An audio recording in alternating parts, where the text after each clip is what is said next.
22h19 sur Europe 1, Loïc Laurie reçoit Marc Brincourt, rédacteur en chef photo chez Paris Match. Bonsoir Marc Brincourt et merci d'être avec nous. Alors première question assez personnelle, quelle a été votre réaction quand vous avez vu ce cliché pour la première fois? Est-ce que vous avez perçu tout de suite la portée de cette photo? Oui. Là, vous savez, ça fait 30 ans que je fais ce métier, que j'ai vu des millions de photos.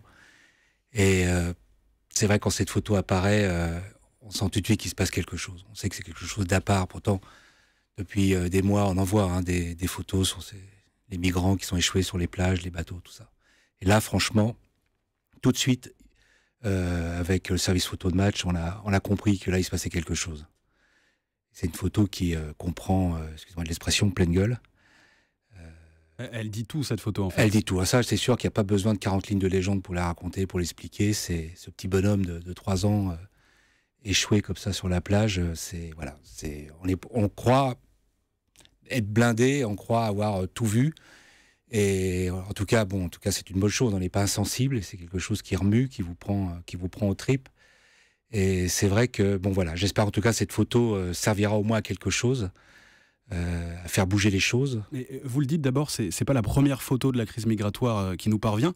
Pourquoi celle-ci, et aujourd'hui, a-t-elle un tel impact? C'est un petit bonhomme. C'est un petit bonhomme de 3 ans qui est là, qui est échoué sur la plage.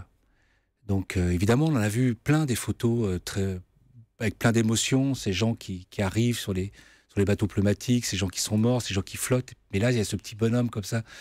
Ce petit garçon sur la plage échoué, il y a une émotion c'est différent. Et je pense, d'ailleurs, la preuve, si vous regardez ce qui se passe en ce moment sur les réseaux sociaux, la réaction des gens, parce que évidemment, cette photo a fait le tour du monde en quelques minutes. Tout le monde l'a vu. Une photo comme ça, il y a 30 ans, 40 ans, il n'y a pas beaucoup de gens qui l'auraient vu. Ça serait passé une fois dans un journal. Mais là, tout de suite, tout le monde, que ce soit au fin fond de la France, fin fond de n'importe quel pays du monde, sur Internet, grâce aux réseaux sociaux, tout le monde a vu cette photo. Et alors, au-delà de cette explosion médiatique, si je puis dire, on se pose souvent la question, est-ce qu'une photo peut vraiment changer les choses? Cette fois, il semble que oui. On a eu des déclarations de François Hollande et Angela Merkel aujourd'hui sur l'instauration de quotas obligatoires. Ça vous étonne ou ça vous surprend dans le bon sens qu'une photo ait un tel impact? Non, ça ne m'étonne pas parce que, comme je dis, quand on l'a vu à Match, cette photo, on a compris qu'il allait se passer quelque chose.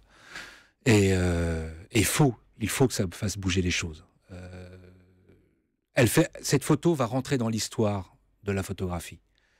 Il y a des photos comme ça, mythiques, comme cette petite fille qui court au Vietnam, brûlée pour napalm. C'est ce genre de photos qui ont fait arrêter la guerre du Vietnam. Ou les photos plus récemment des prisonniers à Abu Ghraib, par exemple. Voilà, exactement. Donc là, je pense que cette photo-là, comme je dis, il le faut. J'espère que ce petit garçon ne sera pas mort pour rien, mais au moins, voilà, il faut que cette photo fasse bouger les choses. Je pense, comme vous dites, que oui, on sent que ça... On a vu l'émotion du président aujourd'hui. Il faut voir surtout l'émotion des gens, du peuple, à travers les réseaux sociaux, à travers les messages. Ce qui est très étrange, c'est quand on regarde ce qui se passe sur Facebook, sur Twitter, tout ça, les gens... pour exprimer leur tristesse, leur rage, leur colère, leur dégoût, dessinent beaucoup. Ils reprennent la photo, on reconnaît tout de suite le petit garçon, la pose. C'est la pose de ce petit garçon sur la plage, elle est... Enfin, voilà, tout est réuni pour une photo atroce et en même temps tellement pleine d'émotions. Et donc les gens redessinent ce petit garçon avec des symboles.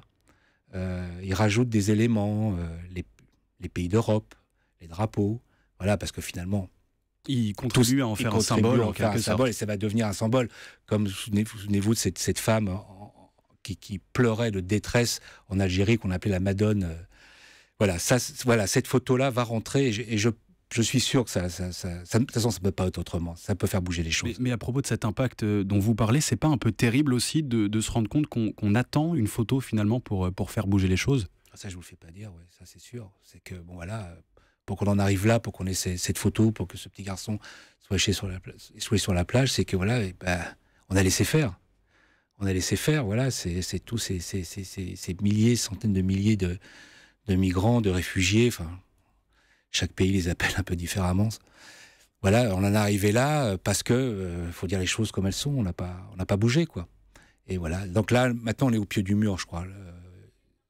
Il y a toujours un symbole quelque part. C'est cet homme devant les chars sur la place Tiananmen. Il y a toujours un symbole. Et ces symboles, quelquefois, souvent photographiques, ou un film, ou une phrase, font bouger les choses. Et je crois qu'on y est arrivé là. Alors, chez Paris Match, vous faites partie des premiers en France, en tout cas, à avoir publié cette image. Vous l'avez titrée La photo de la honte sur votre site internet. Est-ce qu'il y a eu débat à Paris Match pour savoir si on publiait ou non ce cliché? Non. Non, il n'y a pas de débat. Là, comme je vous l'ai dit, tout de suite, on sent... Je peux en faire des tonnes, mais c'est vrai qu'on est des professionnels, on voit des photos, des milliers, des millions de photos, on a tous un passé. Et là, on a vu, on a senti qu'il fallait tout de suite... On ne s'est pas posé la question. Alors c'est vrai qu'il y a c'est vrai que les journaux du matin, la photo était absente. Nous, on l'a passée dès 18h, on l'a mis sur le site, parce qu'on a senti que cette photo allait rentrer dans l'histoire, allait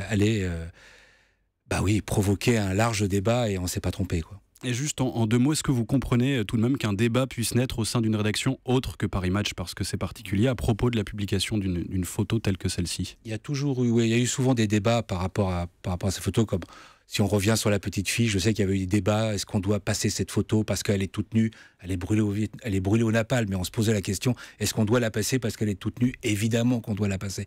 Évidemment qu'il faut passer ce genre de photos, il faut appuyer de temps en temps où ça fait mal. Et ce genre de photos ne peuvent pas ne pas être passées. C'est pas possible. Et j'espère que ça va nous donner raison et que les choses vont bouger à cause de ça. Merci Marc Brincourt d'avoir été en direct avec nous, le rédacteur en chef photo chez Paris Match.